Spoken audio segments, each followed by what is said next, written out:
प्रश्न संख्या 2 है 4 सेंटीमीटर त्रिज्या के एक वृत्त पर 6 सेंटीमीटर त्रिज्या के एक सकेंद्रीय वृत्त के किसी बिंदु से एक स्पर्श रेखा की रचना कीजिए और उसकी लंबाई मापिए, परिकलन से इस माप की जांच भी कीजिए।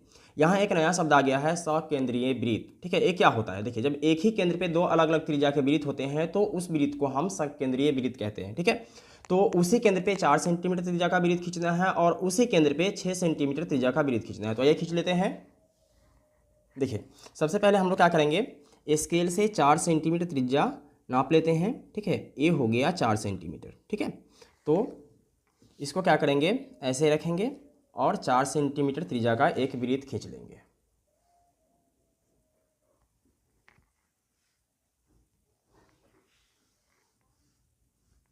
ठीक है, अब इसी केंद्र पर 6 सेंटीमीटर त्रिज्या का वृत्त खींचेंगे। ठीक है, तो इसके लिए क्या करना होगा, 6 सेंटीमीटर त्रिज्या नापना होगा। ठीक है, तो ये हो गया 6 सेंटीमीटर। ओके, अब इसी को यहीं पे रखेंगे। ठीक है, और 6 सेंटीमीटर त्रिज्या का वृत्त खींचेंगे।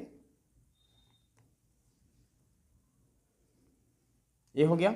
अब प्रश्न कह रहा है कि किसी बिंदु से, यानी कि वृत्त के किसी बिंदु से एक स्पर्श रेखा की रचना करना है। ठीक है, तो ये जो 6 सेंटीमीटर त्रिज्या का वृत्त है, इसके परिधि पर आप कोई भी एक बिंदु ले सकते हैं। ठीक है, यहाँ यहाँ यहाँ, आपको जहाँ मन करे वहाँ ले सकते हैं। ठीक है, मैं यहाँ ले लेता हूँ। ठीक है, और इस बिंदु का नाम दे देते हैं P। ठीक है, और एक केंद्र है तो इसका नाम देते हैं O। ठीक है, और इस बिंदु से इस बिंदु को मिला देते हैं।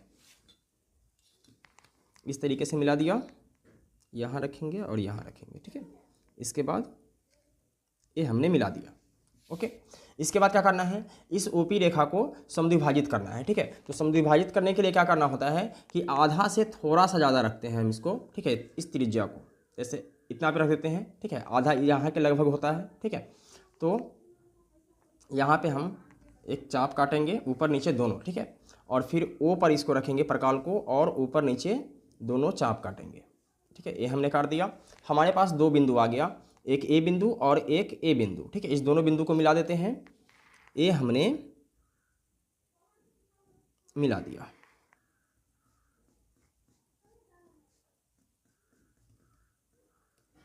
ठीक है, इसका नाम दे देते हैं A और इसका नाम दे देते हैं B।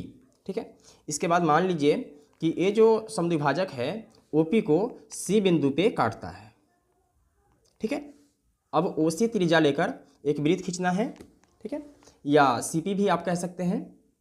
तो इसके लिए इसको C बिंदु पे रखेंगे। ठीक है, और OC त्रिज्या लेंगे। ये हमने OC त्रिज्या ले लिया और एक वृत्त खींचेंगे इस तरीके से।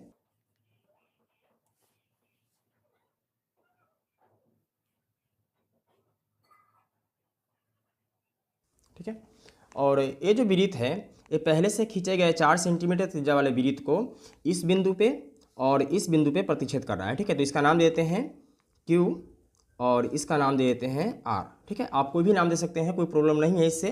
ठीक है, अब हमारे पास एक Q बिंदु है और एक R बिंदु है। ठीक है, तब स्पर्श रेखा करने के लिए क्या करना होगा, P से Q को मिलाना होगा और P को R से मिलाना होगा।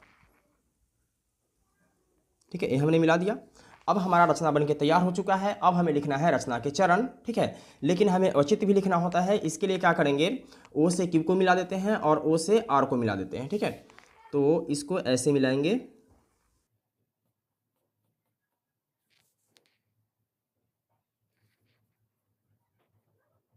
ठीक है, ये हो जाएगा 90 डिग्री।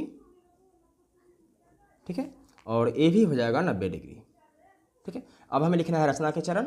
तो रचना का चरण लिखना ज़्यादा मुश्किल नहीं होता है, जैसे जैसे हमने इसको बनाया है वैसे वैसे लिख देना होता है, रचना का चरण कंप्लीट हो जाता है। ठीक है, तो सबसे पहले हमने क्या किया है, सबसे पहले हमने